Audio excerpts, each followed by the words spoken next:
nomor induk mahasiswa 4311022027, mahasiswa PPG dalam jabatan kategori 2 tahun 2022 Universitas Negeri Semarang. Pada hari ini, Selasa 13 Desember 2022, melaksanakan uji kinerja praktik pembelajaran dengan model pembelajaran problem-based learning pada kompetensi dasar menerapkan pelayanan kefarmasian pada pertemuan pertama, yaitu menganalisis jenis-jenis pelayanan kefarmasian dan menganalisis alur pelayanan resep dan salinan resep. Mohon saran atau komentar dari Bapak Ibu dosen, guru pamong, Bapak Ibu guru lainnya agar praktek pembelajaran saya selanjutnya bisa lebih baik dan bermanfaat bagi peserta didik. Terima kasih. Selamat pagi anak-anak. Pagi. Ketemu lagi ya di hari ini ya. Kita belajar tentang pelayanan farmasi. Bagaimana kabarnya? Baik. Sebelum kita mulai, mari kita berdoa dulu ya. Berdoa sama.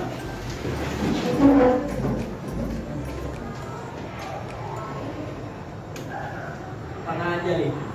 Om Swastiastu. Sebelum kita mulai pembelajaran hari ini, ada baiknya kita berdoa. Berdoa mulai.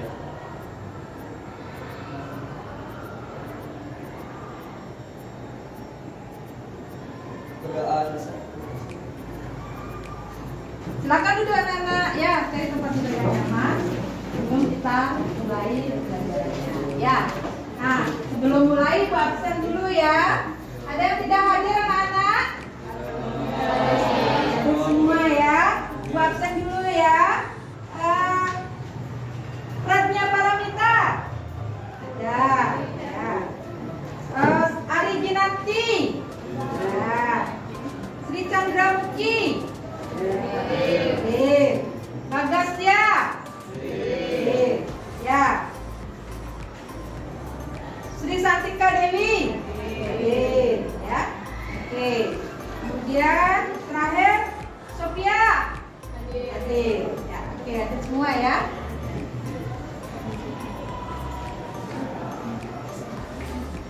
Ya, hari ini kita ketemu dalam materi pelayanan kefarmasian. Ya, apa itu pelayanan kefarmasian? Nah, kita ini dulu ya, biar semangat dulu ya. Kita bermain dulu ya. Ya. Ini pinnya ya Nana ya. Jadi pinnya 128 kakak 3. Silakan perwakilan dari kelompok ini. Ya, sudah. Ya, sudah. Kan sudah. Bayuni. Lagi satu. Coba. Oke. Nanti teman-teman lainnya bisa membantu ya. Ya. Kita mulai. 1, 2, 3. Ya. Ya. Perhatikan pertanyaannya ya. Ya, gambar apa ini? Ya, silakan dijawab. Ya, kakek itu yang biru siapa ya? Nah, yang pertama siapakah? Bapak.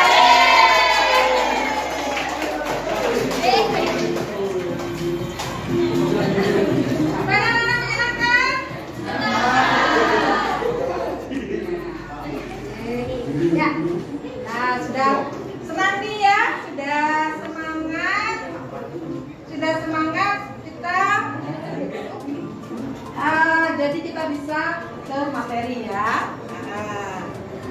Nah ini ada kasus ya, mungkin kalian ada pernah dengar kasus ya, baik melalui internet ya atau maupun media sosial lainnya, ya di mana di sini kasusnya yang ibu tampilkan adalah gara-gara tulisan dokter di resep tidak jelas. Jadi ada pegawai apoteknya di resepnya. Nah, itu kira-kira bagaimana ya? Ya, apakah kalian pernah mendengar kasus seperti ini? Mungkin ada ya, mungkin yang tidak. Silakan klik ininya, artikelnya ya, yang sudah ibu bagikan artikelnya lewat grup WhatsApp ya. Nah, ini artikel ada 2 kasus di sana, sama tentang juga kesalahan memberikan obat ya. Nah, coba kalian baca dulu sebentar ya, kurang lebih lebih 5 menit ya. Jadi nanti kita rumuskan ya kenapa kasus tersebut bisa terjadi ya. Bisa dokter nih ya. Kira-kira sudah ada yang bisa membaca? Oke. Ada nggak kenapa? Siana kenapa sampai diseret ke pengadilan pegawainya? Karena apa? Berdasarkan artikel tadi yang dibaca.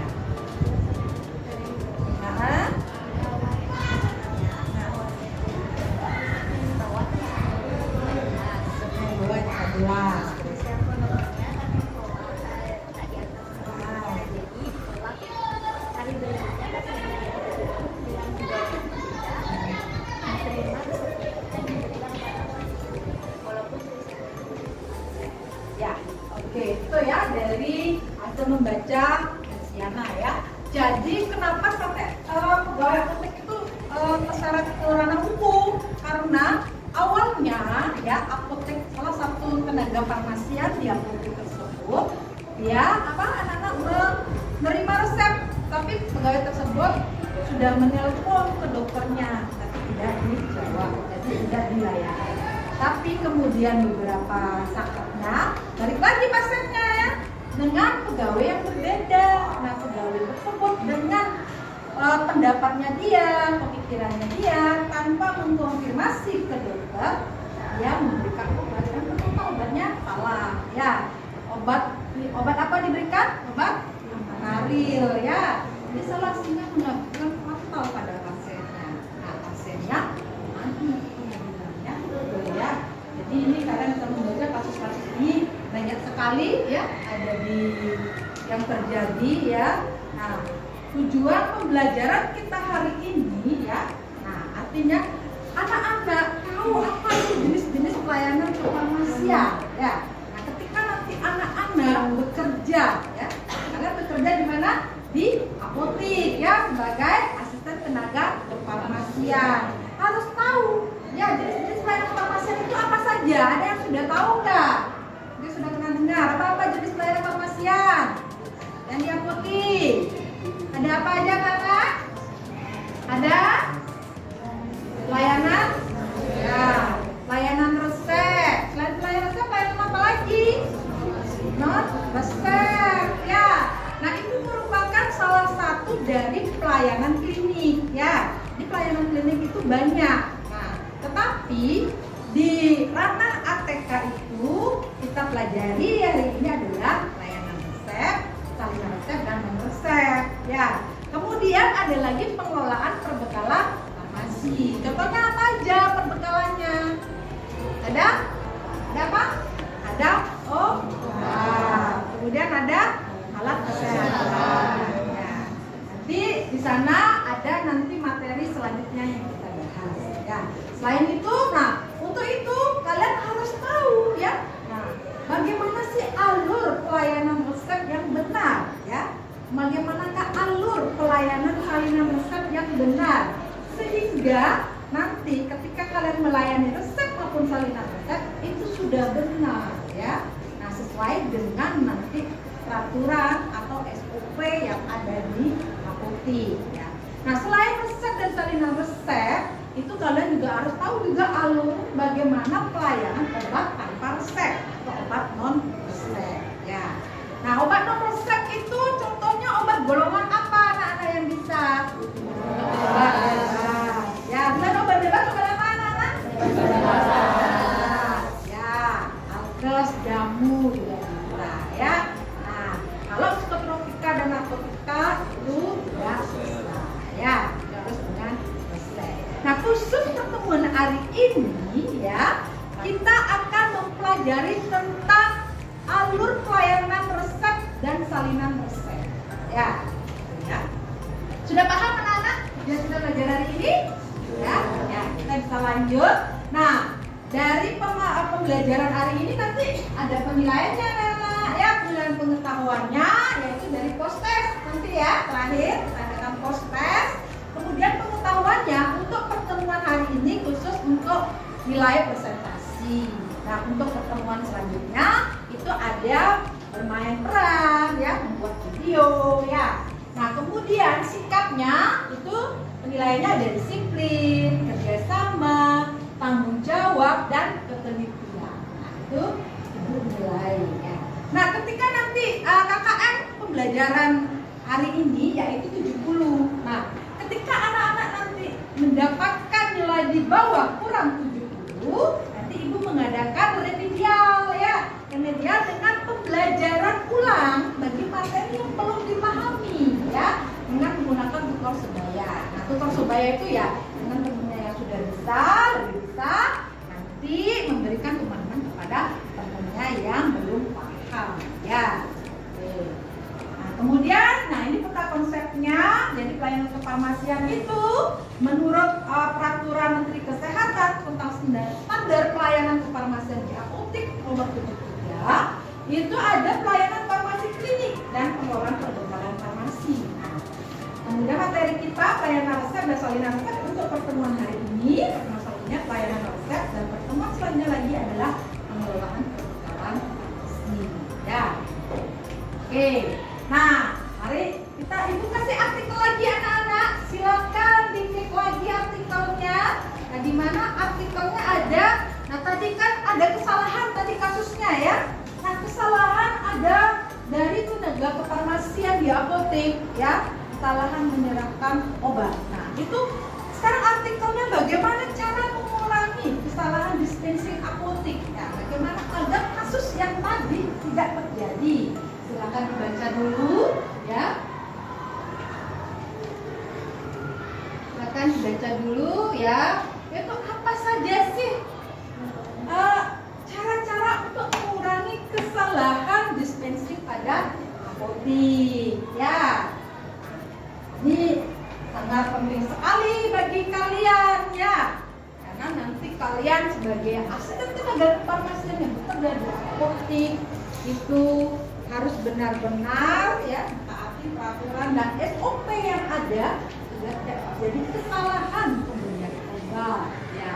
Oke, coba ada yang bisa ya, rumusnya apa aja sih cara mengurangi kesalahan sesuai artikelnya? Apa? Bisa apa? Ada? Memastikan apotek terorganisir dengan baik. Ya, Itu caranya itu buat alur kerja yang secara urut. baik, menjaga SOP ya. Terus Ya. memastikan apotek rapi supaya tidak ada kesalahan dalam mengatur obat. Ya, penyimpanannya. Juga ada identifikasi obat rasa yang terdengar mirip supaya tidak ada kesalahan. Ya, betul sekali. Lalu memberikan informasi obat yang benar ke pasiennya. Kemudian memberikan pelatihan kepada staf apotek supaya tidak ada kesalahan. Oke, benar sekali ya.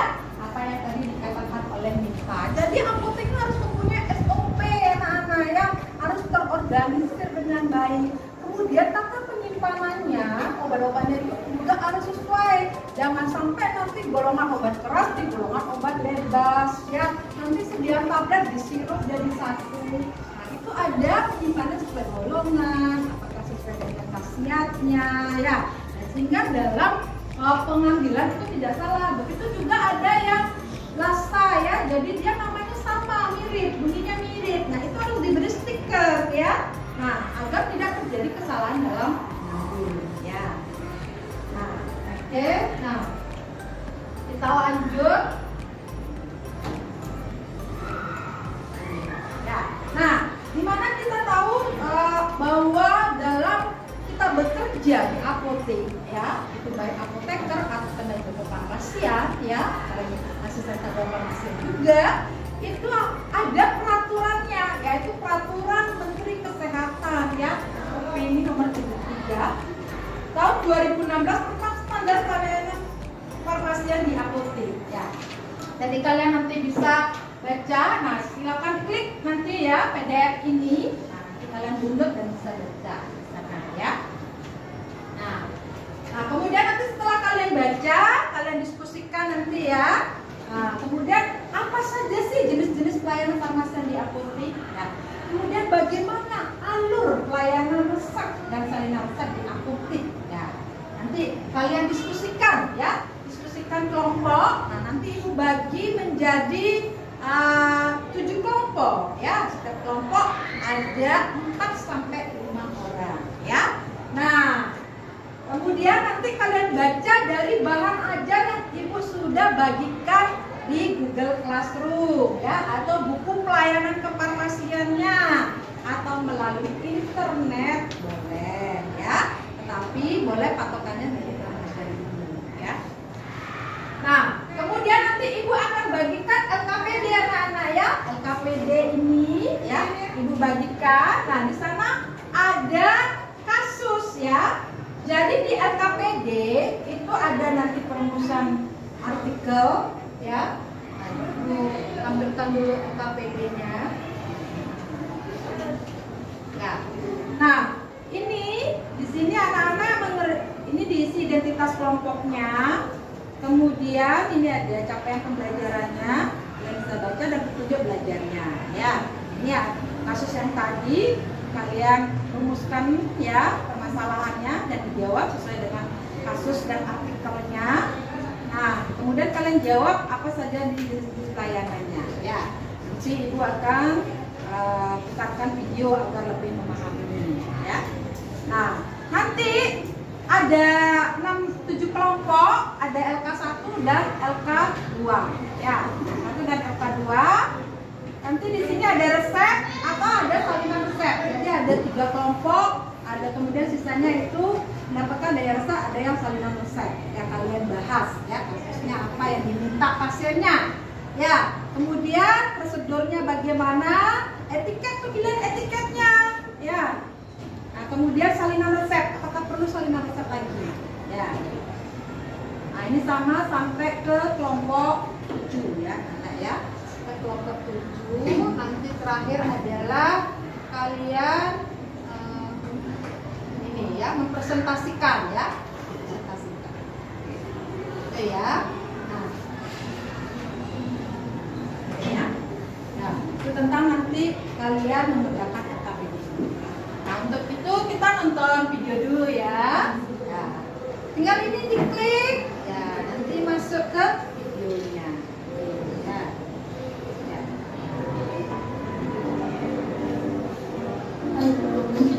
Ya, ya. Dengan ibu siapa ya? Bang Ferdian. Saya siapkan ya.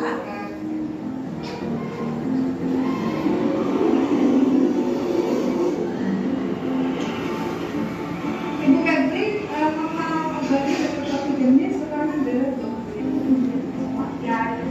Tunggu sebentar.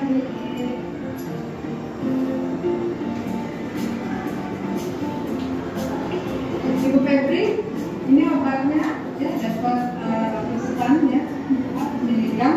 Lalu diminum kita pakai aja. Itu sakit apa? Gigi. Iya. Ini diminum gas gitu kalau tidak. Saya menambah vitamin tumor ya. Ini vitamin tumor nanti untuk di tumor bu ya. Di tumor bisa 2 sampai 3 kali sehari. Pakai dengan volume yang tidak ada di sini bu ya. Nanti tumor udah ada lagi misalnya 19 ya. Nah, itu berikan sedikit video tentang ini ya, tentang alur layanan menerima resep.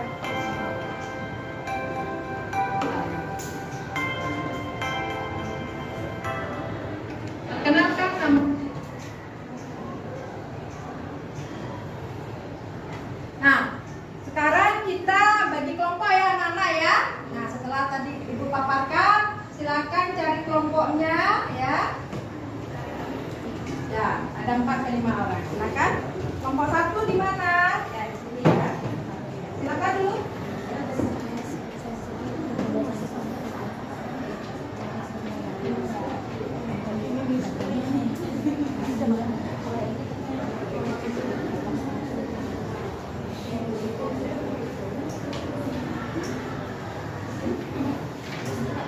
Sudah, anak? Sudah? Sudah selesai? Ya. Kita presentasi ya.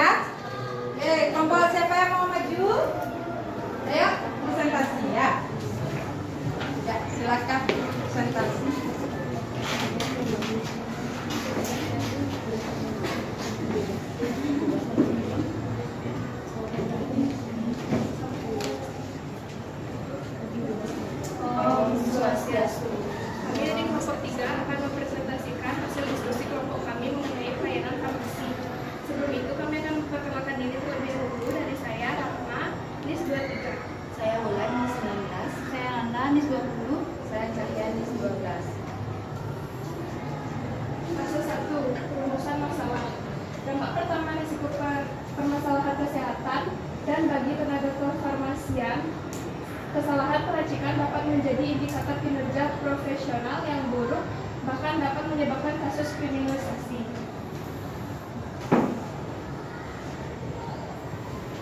Fase 2. Yang pertama, apa saja jenis-jenis pelayanan kefarmasian di apotek? Yang pertama itu ada pengelolaan kesediaan farmasi, alat kesehatan, dan bahan medis habis pakai. Itu ada perencanaan, pengadaan, penerimaan, penyimpanan, pemusnahan, pengendalian, pencatatan, dan pelaporan. Yang kedua, ada pelayanan farmasi klinik. Itu ada pengkajian resep, dispensing, pelayanan informasi obat, konseling, pelayanan kefarmasian di rumah sakit, pemantauan terapi obat, monitoring efek samping obat. Yang kedua, bagaimana alur pelayanan resep dan salinan resep di apotek. Yang pertama itu ada alur pelayanan resep. Jadi pasiennya itu datang, terus pegawainya menerima resepnya, diperiksa resepnya apakah dapat dilayani atau tidak. Kemudian jika dilayani, cek ketersediaan fisiknya. Jika tidak ada, tanya kepada pasien atau dokter untuk diganti. Jika tidak diganti, maka batal. Jika diganti, pemberian harga dan pembayaran. Jika disetujui, lalu obatnya disiapkan, menulis etiket dan kopi resep, lanjut dengan pengemasan, pemeriksaan akhir oleh apoteker, kemudian obatnya diserahkan dan diberikan KIE oleh apoteker. Baik, selanjutnya ada alur kopi resep. Jadi penerimaan salinan resep, lalu pemeriksaan salinan resep. Jika tidak dilayani, resep batal. Dan jika dilayani, lanjut oleh cek ketersediaan obatnya, lalu pemberian harga dan pembayaran, penyiapan obat, penulisan etiket dan salinan resep jika diperlukan, pemeriksaan salinan resep, pengemasan obat, pemeriksaan akhir oleh apoteker, penyerahan obat dan KIE oleh yang satunya, seorang pasien datang ke apotek membawa resep. Pasien ingin menebus obatnya 2 jenis saja. Obat suplemennya tidak ditebus. Sebagai tenaga kefarmasian di bawah pengawasan apoteker, kerjakan resep ini sesuai dengan kelainan resep di apotek. Pada yang ke-1, biaya obat resep sudah disetujui oleh pasien sebesar 150.000. Kelengkapan resepnya ada inskriptio, terdapat bagiannya nama dokter, keterangannya ada, lalu nomor izin apotek tidak ada, alamat dokter ada, tanggal resep ada. Lalu ada infokatio, tanda resep atau R ada. Lalu ada preskriptio atau ordinatio, nama obat ada, kekuatan obat ada, berkesediaan obat tidak ada, jumlah obat ada. Lalu ada signatura, tanda cara pakai obat ada. Lalu ada subskriptio, tanda tangan dokter ada. Row-nya nama pasien ada, umur atau berat badan pasien tidak ada, jenis kelamin pasien tidak ada. Selanjutnya ada tabel pengambilan obat. Nama obat Gepifertil, jumlahnya 5 tablet, golongan obat keras. Khasiatnya Gepifertil diindikasikan sebagai pengobatan infertilasi wanita akibat disfungsi ovulasi. Yang kedua ada azitromisin 500, jumlahnya 5 tablet, golongan obat keras. Khasiatnya untuk mengobati infeksi bakteri pada berbagai bagian tubuh seperti saluran pernapasan, paru-paru, mata, kulit, telinga, tenggorokan, amandel, dan alat kelamin. Yang C, prosedur pembuatan atau pengerjaan resep. Yang pertama, ketika pasien datang membawa resep, lakukan screening resep. Yang kedua, melakukan pengecekan ketersediaan obat dan menghitung kalkulasi biaya lalu diinformasikan kepada pasien. Yang ketiga, memberikan nomor antrian setelah pasien melakukan pembayaran. Yang keempat, menyiapkan obat yang terdapat pada pasien dan sesuai permintaan pasien, yaitu Gepifertil sebanyak 5 tablet dan azitromisin 500 mg sebanyak 5 tablet. Yang kelima, masukkan obat ke dalam klip dan lengkapi dengan etiket. Selanjutnya, panggil keluarga pasien lalu diberikan obat serta informasi penggunaan obat yang ditebus.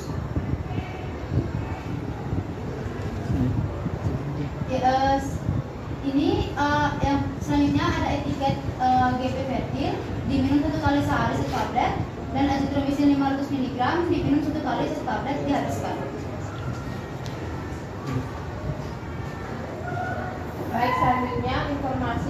disampaikan kepada pasien terkait resepnya. Yang pertama ada GP Fertil. Diminum 1 kali sehari 1 tablet pada saat hari ke-5 haid untuk menyuburkan sel telur dan memperlancar proses ovulasi. Yang kedua ada azithromycin, yaitu diminum 1 kali sehari 1 tablet sebagai antibiotik sehingga dianjurkan untuk dikonsumsi sampai habis. Berikut salinan resepnya. Yang pertama ada GP Fertil Romero 5, yaitu DET. Yang kedua azithromycin Romero 5 DET dan folat Romero 30 DET. Kesimpulannya, jadi resep tersebut ditebus hanya 2 jenis obat, yaitu GP Fertil untuk mengobati infertilitas atau ketidaksuburan akibat terjadinya ovulasi dan azithromycin 500 sebagai antibiotik. Sekian presentasi dari kelompok kami. Apakah ada yang bertanya? Ya, ada bertanya? Ya, silakan Mika, tanya. Baik, saya akan bertanya. Tadi pada resep pasien tidak menebus suplemennya. Apakah tidak ditebus suplemen itu akan berpengaruh pada pengobatannya? Terima kasih. Ya.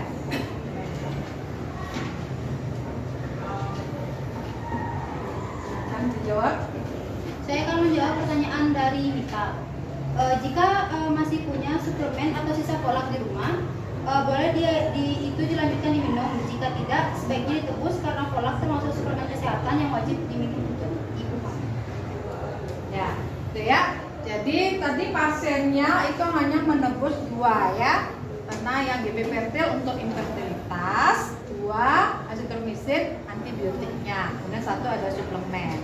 Ya, nanti disarankan pada pasiennya ya, benar ya jawabannya. Disarankan apakah memang ada stoknya di rumah atau memang belum. Kalau memang belum, lebih baik ya ditebus walaupun setengahnya. Kalau vitamin setengahnya tidak masalah ya. Tapi kalau azithromycin itu antibiotika, itu harus ditebus semuanya. Apalagi GP Fertil untuk kesuburan. Jadi pasiennya ini adalah pasien lagi program hamil ya. Kemungkinan diagnosanya mau program hamil ya. Jadi kita akan bisa memberikan informasi ya, sehingga pasiennya lebih paham ya. Oke? Ada pertanyaan lagi? Ya. Kalau tidak ada silakan diakhiri. Sekian presentasi dari kelompok kami. Jika ada salah kata mohon dimaafkan. Saya atur promosi. Ya. Selanjutnya, kelompok selanjutnya. Ya, silakan. Karena Biali. Di sini kami akan mempresentasikan hasil diskusi kelompok kami terkait materi pelayanan kefarmasian. Sebelum itu kami akan memperkenalkan diri masing-masing. Perkenalkan, nama saya Ulani Murdika Putri, Miss 2063. Kenalkan, nama saya Gisela Widiani, Miss 5. Kenalkan, nama saya Nisi Tarian Fidili, Miss 26. Dan saya Ardi Nanti, Miss 7.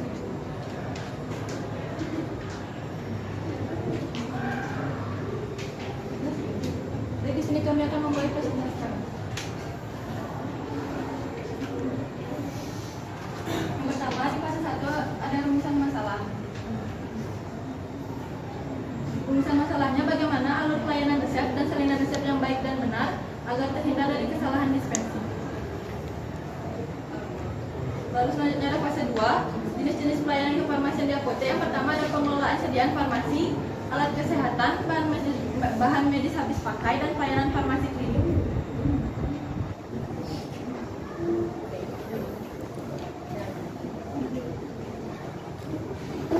Alur pelayanan resep dan salinan resep di apotek. Yang pertama, pasien membawa resep. Selanjutnya, resep diterima dan di-screening oleh apoteker. Lalu resep diberi nomor dan resep diberi harga. Pasien membayar resep pada kasir dan diberikan nomor resepnya. Selanjutnya, resep diterima oleh apoteker. Lalu obat dilayani, diberi tiket, dikontrol kembali, dan obat siap diserahkan. Lalu pasien menerima obat beserta pemberian informasi obat.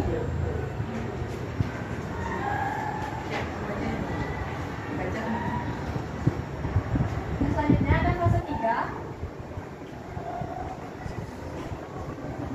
Seorang pasien datang ke apotek membawa salinan resep, pasien menebus yang belum dapat obatnya dan obat vitaminnya diambil 10 tablet lagi. Sebagai tenaga kefarmasian di bawah pengawasan apoteker, kerjakan salinan resep ini sesuai dengan pelayanan salinan resep di apotek pada alamat 1 biaya obat resep sudah disetujui oleh pasien sebesar 130.000. Kelengkapan salinan resep yang pertama ada inskriptio, terdapat nama dokter, ada Dokter Suka Antara SPOG, nomor izin praktek dokternya tidak ada, nomor izin prakteknya tidak ada. Yang selanjutnya ada infogatio, tanda R-nya ada. Selanjutnya ada preskriptio, nama obatnya ada, isoprenosin, ondansetron, omeprazol, amibion. Jumlah obatnya ada, isoprenosinnya sebanyak 10, ondansetronnya sebanyak 10, omeprazolnya sebanyak 10, dan amibionnya sebanyak 10. Kadar obatnya ada, ondansetronnya 8 mg, di sana ada kesalahan penulisan. Omeprazolnya 20 mg, bentuk sediaannya tidak ada. Selanjutnya ada signatura, terdapat aturan pakai, ada isoprenosinnya 3 kali sehari 1 tablet, ondansetronnya 2 kali sehari 1 tablet sebelum makan, omeprazolnya 2 kali sehari 1 tablet sebelum makan, dan amibionnya 1 kali sehari 1 kapsul. Selanjutnya ada pro, nama pasiennya tidak ada, umur dan alamat pasiennya juga tidak ada. Selanjutnya ada subskriptio, tanda tangan atau para apotekernya ada. Selanjutnya ada tabel pengambilan obat. Nama obatnya ondansetron 8 mg, jumlahnya 10 tablet, golongan obat keras, dan khasiatnya antiemetik, meredakan mual dan muntah. Yang kedua ada embio,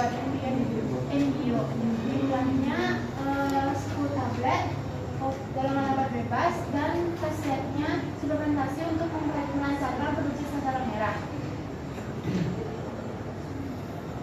Selanjutnya ada prosedur pembuatan atau pengerjaan salinan resep. Yang pertama, ambil obat sesuai yang diminta pasien dan dikopi resep. 2. Perlihatkan obat kepada pasien bahwa pengambilan kekuatan obat dan jumlah obat yang diminta sudah sesuai. Yang ketiga, masukkan obat ke dalam masing-masing klip. Yang keempat, berikan etiket kunci pada kedua obat dan isi aturan pakainya sesuai dengan yang ada di resep. Yang kelima, ada setelah menyiapkan obat, tenaga kefarmasian harus membuatkan kopi resep lagi. Yang keenam, ada setelah membuat kopi resep, laporkan kepada apoteker penanggung jawab apakah kopi resep yang dibuat sudah benar dan memberikan PCC pada kopi resep. Yang ketujuh, serahkan obat kepada pasien serta berikan penjelasan dosis minum dari kedua obat tersebut. Selanjutnya ada etiket. Isoprenosin 3 kali sehari 1 tablet sesudah makan. Ondansetron 8 mg 2 kali sehari 1 tablet sebelum makan.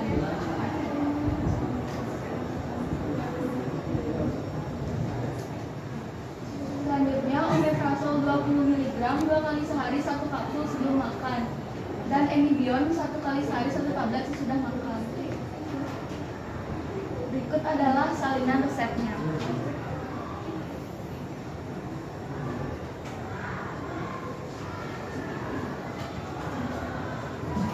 Baik, sebelum kami akhiri presentasi kami, jika ada yang ingin ditanyakan silakan bertanya.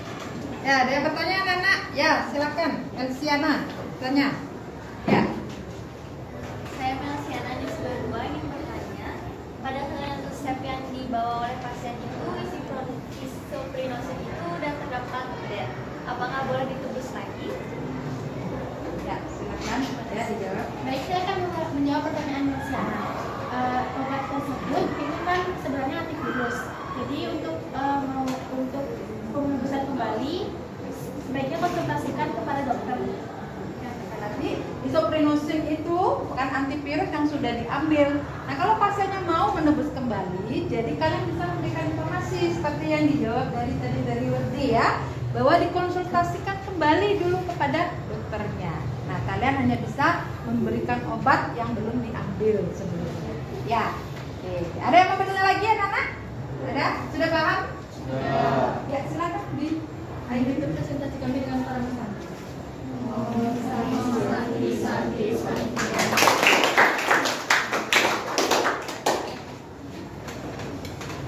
Baik, ya, bagus sekali ya presentasinya.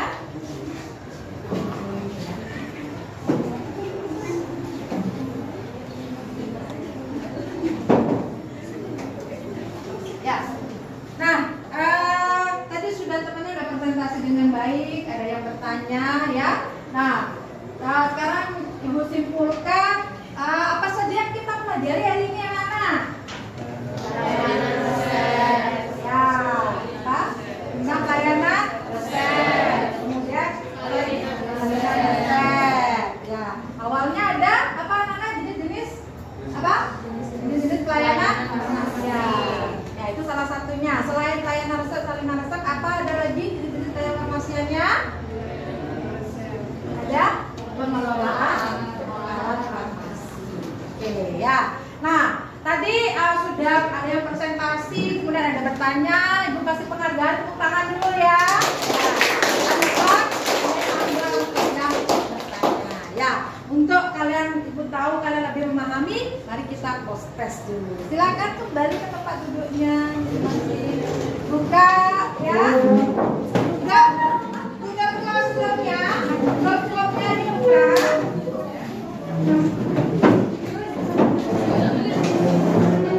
Nah, di sana ada post test pelayanan kefarmasian. Ya. Besok waktunya 5 menit. Ya,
silakan tentang alur pelayanan resep dan salinan resep sudah kita pelajari ya. Kita ketemu minggu depan untuk materi selanjutnya adalah alur pelayanan non resep ya.